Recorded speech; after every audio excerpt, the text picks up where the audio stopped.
Gordon was resting in a siding. It was a hot day and the express had been heavy. "I get so out of breath," he complained, "but nobody cares. They just say I'll be all right after a rest." "Get the Fat Controller to give you tanks and a bunker," suggested Thomas cheekily. "You'll feel a new engine. We tank engines never get out of breath, you know." Perhaps it was lucky for Thomas that poor Gordon hadn't the energy to reply. The men worked hard on Gordon, but they couldn't make him better. "You need new tubes, Gordon," they said. "You'll have to go to the works to have them fitted."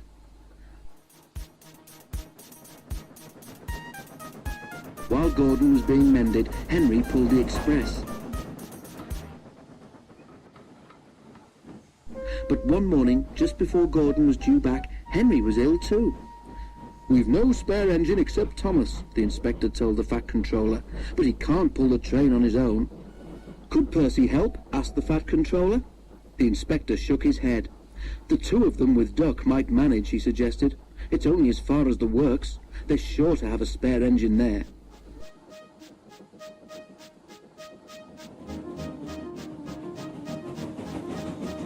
So the three tank engines were coupled together, Thomas nearest the train, Duck in the middle, and Percy at the front.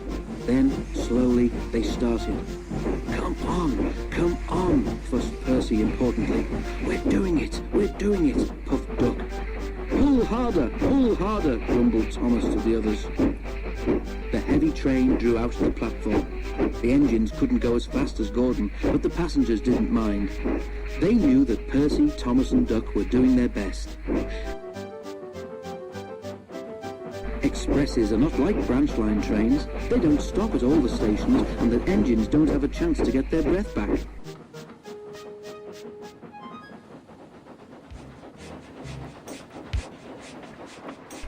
Soon the three began to feel tired. They struggled valiantly up Gordon's hill, but the strain was beginning to tell. "I'm glad we didn't stick there," thought Thomas. "Gordon would never have let us hear the last of it."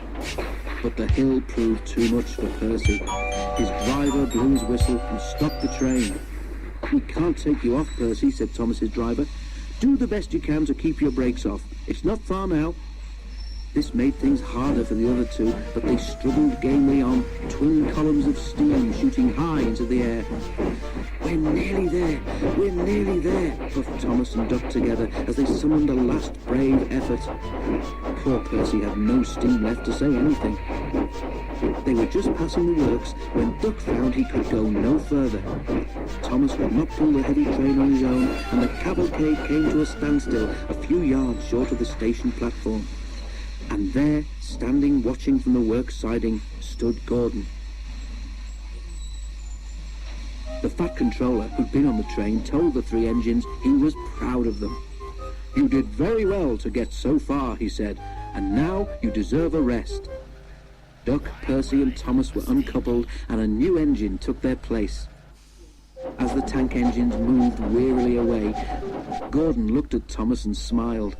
Then he took 3 deep breaths and winked. He didn't need to say anything. Thomas knew exactly what he meant.